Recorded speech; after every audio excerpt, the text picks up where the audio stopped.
देश में चुनाव हो तो अल्पसंख्यकों की बात होना लाजमी है। चाहे अखिलेश यादव का पीडीए हो, विपक्षी एकता का इंडिया गठबंधन हो या फिर देश के लगभग हर एक राज्य की बात हो, तो भला अल्पसंख्यकों को अपने पाले में कौन नहीं लाना चाहता है। पर वास्तव में अल्पसंख्यक हैं कौन? क्या महज संख्या बल में कम होना ही अल्पसंख्यक होना है, या वोट बैंक की राजनीति पर रोटियां सेकने वाले लगभग सभी दलों ने इस अल्पसंख्यक नाम को इजाद कर भारत के एक खास तबके को यह जताने का प्रयास किया कि आप अलग हैं, आपको वो अब तक नहीं मिला जिसके आप असल हकदार हैं। अल्पसंख्यकों के नाम पर हो रहा तुष्टीकरण आज के दौर के चुनावों में हावी है और शायद आगे भी हावी रहे। पर क्या महज अल्पसंख्यक कह देने भर से काम चल जाएगा? क्या उनके अधिकारों में बढ़ोतरी हो जाएगी? उनका सामाजिक स्तर औरों से ऊपर उठ जाएगा? ये एक बहुत बड़ा सवाल है जो आज भी हमारे सामने जब आता है तो हमारे दिमाग में एक खास तबके की तस्वीर उभर आती है। हम इसी पर बात करेंगे। हम अल्पसंख्यक नहीं हैं, यह शब्द अंग्रेजों ने दिया था, वे चले गए, अब इसे भी विदाई दे दी जाए। बिहार के वरिष्ठ नेता तजम्मुल हुसैन ने यह बात संविधान सभा की कार्यवाही के दौरान तब कही थी जब भविष्य के भारत में अल्पसंख्यकों के अधिकारों को लेकर बहस हो रही थी। दरअसल मद्रास से संविधान सभा में आए मोहम्मद इस्माइल जैसे कई सदस्य थे जो उनके लिए पृथक निर्वाचन की व्यवस्था चाहते थे, यानी चुनावों में कुछ सीटें अल्पसंख्यकों के लिए आरक्षित कर दी जाएं। यह वह समय था जब भारी खून खराबे के बाद भारत से अलग होकर पाकिस्तान नाम का एक नया मुल्क बन चुका था। इन सदस्यों का मानना था कि इसके चलते भारत के बहुसंख्यक हिंदुओं में मुसलमानों के प्रति अविश्वास की भावना है। उन्हें लगता था कि चुनाव में मुसलमानों को अलग अलग पार्टियों से टिकट मिल भी गए तो भी वे संसद या विधानसभाओं में नहीं पहुंच सकेंगे, जिससे राजनीतिक व्यवस्था में उनका आबादी के अनुपात में प्रतिनिधित्व सुनिश्चित नहीं हो सकेगा। उधर तजम्मुल हुसैन का तर्क इसके उलट था। उनका कहना था कि सीटों में आरक्षण मुस्लिम समुदाय को पहले से भी ज़्यादा अलग थलग कर देगा, जो उनके लिए घातक साबित होगा। मुसलमानों से खुद को सिर्फ भारतीय नागरिक समझने का आह्वान करते हुए उनका कहना था, मैं सभी अल्पसंख्यकों से अपील करता हूं कि एक धर्मनिरपेक्ष देश बनाने के अभियान में वे बहुसंख्यकों का साथ दें। संविधान सभा के कई सदस्यों का इस मुद्दे पर यही रुख था। कांग्रेसी दिग्गज गोविंद बल्लभ पंत ने सभा की कार्यवाही के दौरान कहा था, क्या अल्पसंख्यक हमेशा अल्पसंख्यकों के रूप में ही रहना चाहते हैं, या वे भी एक दिन एक महान राष्ट्र का अभिन्न अंग बनने और उसकी नियति को निर्धारित व नियंत्रित करने का सपना देखते हैं? इस तरह अल्पसंख्यकों के लिए पृथक निर्वाचन का प्रस्ताव खारिज हो गया। हालांकि संविधान निर्माताओं ने उनके संरक्षण के लिए कुछ विशेष प्रावधान रखने का फैसला किया। 26 जनवरी 1950 को जिस संविधान ने भारत को गणतंत्र बनाया उसमें अल्पसंख्यकों का जिक्र 4 बार हुआ है। पहली बार अनुच्छेद 19 में, जो अल्पसंख्यक वर्गों के हितों के संरक्षण की बात कहता है। दूसरी बार अनुच्छेद 30 में, जिसमें कहा गया है कि सभी अल्पसंख्यकों को चाहे वे धार्मिक हों या भाषाई अपनी पसंद की शिक्षण संस्थाओं की स्थापना और उनके प्रशासन का अधिकार होगा, और किसी संस्था को मदद देने के मामले में राज्य इसलिए भेदभाव नहीं करेगा कि उसे कोई अल्पसंख्यक वर्ग चला रहा है। अल्पसंख्यक शब्द का इस्तेमाल संविधान में तीसरी बार अनुच्छेद 350A में हुआ है। इसमें कहा गया है, हर राज्य और उसके हर स्थानीय निकाय की यह कोशिश होनी चाहिए कि वह भाषाई अल्पसंख्यक समूहों के लोगों को प्राथमिक शिक्षा के स्तर पर उनकी मातृभाषा में निर्देश की सुविधा दे।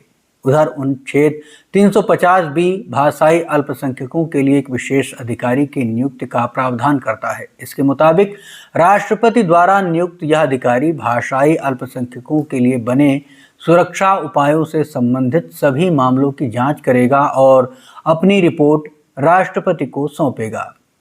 लेकिन अल्पसंख्यक कौन है, इस बारे में संविधान में स्पष्ट रूप से कुछ नहीं लिखा गया। आज भले ही ज़्यादातर लोगों के लिए अल्पसंख्यक का मतलब मुसलमान हो चुका है, लेकिन संविधान में इस तरह की कोई परिकल्पना नहीं थी। जैसा कि अपने एक लेख में centre for the study of developing societies में राजनीतिक इस्लाम के विशेषज्ञ और एसोसिएट प्रोफेसर हिलाल अहमद कहते हैं, दरअसल संविधान ने अल्पसंख्यक की परिकल्पना एक खुली श्रेणी के रूप में की है, जिसका उद्देश्य धार्मिक, भाषाई और सांस्कृतिक रूप से अलग विभिन्न वर्गों के हितों की सुरक्षा है।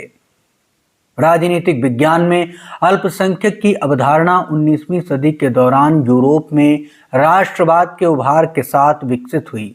कुछ विश्लेषकों के मुताबिक भारत में यह ब्रिटिश शासन के दौरान आई, जब 1899 में तत्कालीन ब्रिटिश जनगणना आयुक्त हर्बर्ट होप रिजली ने कहा कि यहाँ सिखों, जैनों, बौद्धों और मुस्लिमों को छोड़कर हिंदू बहुसंख्यक हैं। माना जाता है कि यहीं से अल्पसंख्यकवाद और बहुसंख्यकवाद के विमर्श को बल मिलने लगा। वापस इस सवाल पर लौटते हैं कि आखिर अल्पसंख्यक किसे कहा जाना चाहिए।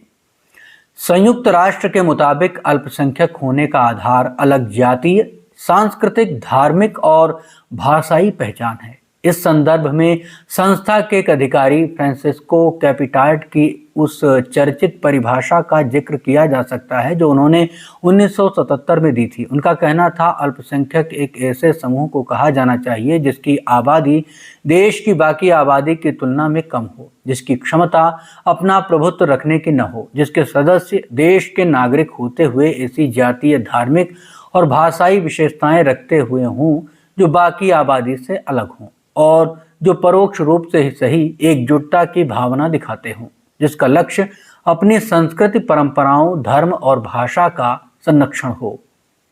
इस सिलसिले में देश के पहले शिक्षा मंत्री अबुल कलाम आज़ाद की वह बात भी याद की जा सकती है जो उन्होंने 1940 में कांग्रेस के रामगढ़ अधिवेशन में अपने अध्यक्षीय भाषण के दौरान कही थी। उनका कहना था कि राजनीतिक बोलचाल में अल्पसंख्यक का मतलब एक ऐसा कमजोर समुदाय है जो अपनी तादाद और हैसियत के चलते बड़े और बहुसंख्यक समुदाय की तुलना में खुद को अपनी सुरक्षा करने में अक्षम पाता है।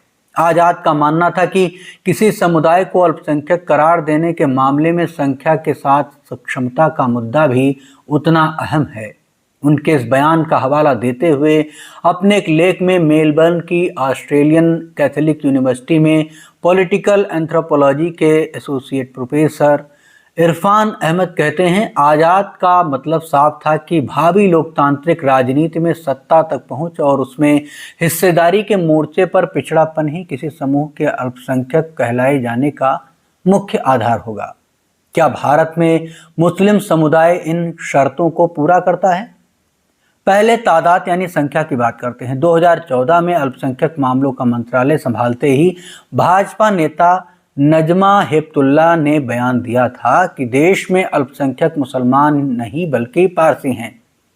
तब इसका यह मतलब निकाला गया कि भारत में मुसलमानों की संख्या इतनी कम नहीं है कि उन्हें अल्पसंख्यक कहा जाए। आज भी कई यह तर्क देते हैं, जैसे आंकड़े देखे जाएं तो सबसे ज़्यादा मुस्लिम आबादी वाले देशों में इंडोनेशिया के बाद दूसरा स्थान भारत का ही है, जहां करीब 19 करोड़ मुसलमान रहते हैं। माना जा रहा है कि 2050 तक वह दुनिया में सबसे ज़्यादा मुस्लिम आबादी वाला देश होगा।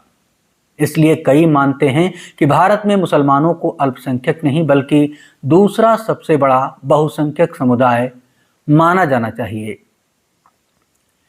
लेकिन दूसरी तरफ कई मानते हैं कि अल्पसंख्यक को तुलनात्मक रूप से समझा जाना चाहिए, और इस लिहाज से देखें तो 140 करोड़ की आबादी वाले भारत में बहुसंख्यक हिंदुओं के मुकाबले मुसलमान अल्पसंख्यक ही हैं। संयुक्त राष्ट्र की एक रिपोर्ट की माने तो 2019 में भारत की अनुमानित जनसंख्या 136.6 करोड़ थी। इसमें 80.5% हिंदू थे, जबकि 13.4% मुस्लिम, आबादी में 2.3% ईसाई, 1.9% सिख और 0.6% अन्य थे। यह बात कई विश्लेषक मानते हैं कि अल्पसंख्यक होने की शर्त सिर्फ संख्या के मामले में दूसरों से कम होना नहीं है। उनके मुताबिक किसी समुदाय को अल्पसंख्यक करार देते समय उसकी आबादी के साथ यह भी ध्यान रखा जाना चाहिए कि वह कितना समृद्ध और प्रभावशाली है, या फिर समाज की विभिन्न व्यवस्थाओं में बहुसंख्यक वर्ग की तुलना में उसका प्रतिनिधित्व कितना है। चर्चित राजनीतिक विज्ञानी आंद्रे लीविक मानते हैं कि किसी समुदाय को अल्पसंख्यक कहे जाने के दो प्रमुख आधार हैं। पहला, गैर बराबरी, और दूसरा उसमें बाकियों से कमतर होने की भावना। इस लिहाज से कई तर्क देते हैं कि संख्या में कम होते हुए भी जैन समुदाय आर्थिक समृद्धि और सामाजिक रसूख के मामले में दूसरे समुदायों से कहीं आगे है और इसलिए उसे अल्पसंख्यक नहीं माना जा सकता। लेकिन क्या यही बात मुस्लिम समुदाय के मामले में कही जा सकती है? कई जानकारों के मुताबिक इस सवाल का जवाब सच्चर समिति की रिपोर्ट में भी खोजा जा सकता है। देश में मुसलमानों की सामाजिक आर्थिक दशा जानने के लिए 2005 में तत्कालीन यूपीए सरकार ने दिल्ली हाई कोर्ट के मुख्य न्यायाधीश जस्टिस राजेंद्र सच्चर की अध्यक्षता में एक समिति का गठन किया था। करीब 400 पन्नों की उसकी रिपोर्ट 30 नवंबर 2006 को लोकसभा में पेश की गई। इसमें कहा गया था कि भारतीय मुसलमानों की स्थिति अनुसूचित जाति जनजाति के तहत आने वाले समुदायों से भी खराब है। रिपोर्ट के मुताबिक भारत में मुसलमानों के बीच वंचित या दूसरों के मुकाबले कमतर होने की भावना काफी आम है। सच्चर समिति ने इस स्थिति में बदलाव लाने के लिए मुस्लिम बहुल क्षेत्रों में सरकारी स्कूल खोलने, 14 वर्ष तक के मुस्लिम बच्चों को मुफ्त और उच्च गुणवत्ता वाली शिक्षा उपलब्ध कराने, मदरसों के आधुनिकीकरण और रोजगार में मुसलमानों का हिस्सा बढ़ाने जैसी कई सिफारिशें की थी। हालांकि इस सिलसिले में कोशिशें सच्चर समिति के वजूद में आने के काफ़ी पहले से होने लगी थी। 1978 में एक प्रस्ताव के जरिए केंद्रीय गृह मंत्रालय ने एक अल्पसंख्यक आयोग बनाया था। प्रस्ताव में कहा गया था कि संविधान में दिए गए संरक्षणों और कई कानूनों के बावजूद देश के अल्पसंख्यकों में एक असुरक्षा और भेदभाव की भावना है। अल्पसंख्यक आयोग का मकसद इस भावना को मिटाना था। फिर 1992 में राष्ट्रीय अल्पसंख्यक आयोग कानून वजूद में आया, जिसके जरिए अल्पसंख्यक आयोग का स्वरूप प्रशासकीय से वैधानिक हो गया। बहुत से लोग मानते हैं कि यह बदलाव तत्कालीन राजनीतिक हालात का नतीजा था। जैसा कि हिलाल अहमद कहते हैं, राम मंदिर की राजनीति ने जब बाबरी मस्जिद के ध्वंस का कारण बनने वाले एक बड़े आंदोलन के लिए जमीन तैयार कर दी, तो कांग्रेस की सरकार अल्पसंख्यकों खासकर मुसलमानों में पैठ बनाने के लिए एक पैकेज लेकर आई। शायद इनमें सबसे महत्वपूर्ण कदम था राष्ट्रीय अल्पसंख्यक आयोग कानून 1992 का बनाया जाना। इसमें कुछ धार्मिक समुदायों के दूसरों की अपेक्षा हाशिए पर पड़े होने के कारणों के मूल्यांकन की जरूरत पर बल दिया गया था। इस कानून के तहत मई 1993 में राष्ट्रीय अल्पसंख्यक आयोग की स्थापना हुई। राष्ट्रीय अल्पसंख्यक आयोग कानून में भी अल्पसंख्यक शब्द की कोई परिभाषा नहीं दी गई। इसमें सिर्फ इतना कहा गया कि इस कानून के तहत अल्पसंख्यक समुदाय सिर्फ उसको माना जाएगा जिसे केंद्र सरकार ने अधिसूचना जारी कर ऐसा दर्जा दिया हो। 23 अक्टूबर 1993 को एक अधिसूचना जारी कर तत्कालीन पीवी नरसिम्हा राव सरकार ने मुस्लिम, ईसाई, सिख, बौद्ध और पारसी समुदायों को अल्पसंख्यक का दर्जा दे दिया। 2014 में जैन समुदाय को भी इसमें जोड़ दिया गया, यानी देश में अब 6 अल्पसंख्यक समुदाय हैं। कई लोग मानते हैं कि संविधान और कानूनों में मौजूद अस्पष्टता के चलते अल्पसंख्यकों से जुड़े प्रावधानों का काफ़ी दुरुपयोग हो रहा है। जैसा कि अपने एक लेख में इस मुद्दे पर सुप्रीम कोर्ट में याचिका दायर करने वाले चर्चित अधिवक्ता अश्वनी उपाध्याय कहते हैं। मिसाल के तौर पर 2011 की जनगणना के मुताबिक जम्मू कश्मीर में 68% जनसंख्या मुसलमानों की है। इसलिए जनसंख्या के आधार पर इस राज्य में मुसलमान किसी भी दृष्टिकोण से अल्पसंख्यक नहीं कहे जा सकते हैं, लेकिन वहाँ अल्पसंख्यकों को मिलने वाली सारी सहूलियतें नहीं मिलती हैं, जबकि वहाँ हिंदू समुदाय को जो वास्तविकता में अल्पसंख्यक है उन सुविधाओं से महरूम है। लेकिन ऐसा सिर्फ जम्मू कश्मीर में नहीं है। कई मानते हैं कि अल्पसंख्यक शब्द की ठीक ठाक परिभाषा न होने के चलते भारत के कई हिस्सों में उस समुदाय के साथ अन्याय हो रहा है जो वहां सही मायनों में अल्पसंख्यक है। ऐसा कहने वाले तर्क देते हैं कि मुस्लिम बहुल लक्षद्वीप में हिंदू सिर्फ 2.7% हैं और ईसाई बहुल मिजोरम में भी उनकी आबादी का आंकड़ा करीब इतना ही है, लेकिन जो अधिकार उन्हें मिलने चाहिए वे स्थानीय बहुसंख्यकों को मिल रहे हैं। इस बात को आगे बढ़ाते हुए नागालैंड, मेघालय, अरुणाचल प्रदेश, मणिपुर और पंजाब का भी उदाहरण दिया जाता है, जहां हिंदू अल्पसंख्यक हैं। अश्वनी उपाध्याय कहते हैं, जम्मू कश्मीर में वर्ष 2016-17 में अल्पसंख्यकों के लिए निर्धारित प्री मैट्रिक स्कॉलरशिप का फायदा जिन छात्रों को मिला है उनमें 1,05,000 से अधिक छात्र मुसलमान समुदाय से आते हैं, जबकि सिख, बौद्ध, पारसी और जैन धर्म के 5,000 छात्रों को ही इसका फायदा मिल सका है। इसमें से भी हिंदू समुदाय के किसी भी छात्र को इसका फायदा नहीं मिला है। उनके मुताबिक ऐसे में बहुसंख्यक और अल्पसंख्यक के मायने और उसकी परिभाषा को दुरुस्त किया जाना जरूरी है। कुछ विश्लेषक इसी बात को आगे बढ़ाते हुए कहते हैं कि जब अनुसूचित जातियों और जनजातियों के मामले में एक राज्य से दूसरे राज्य जाते हुए स्थिति बदल जाती है, तो ऐसा ही अल्पसंख्यकों के मामले में भी होना चाहिए।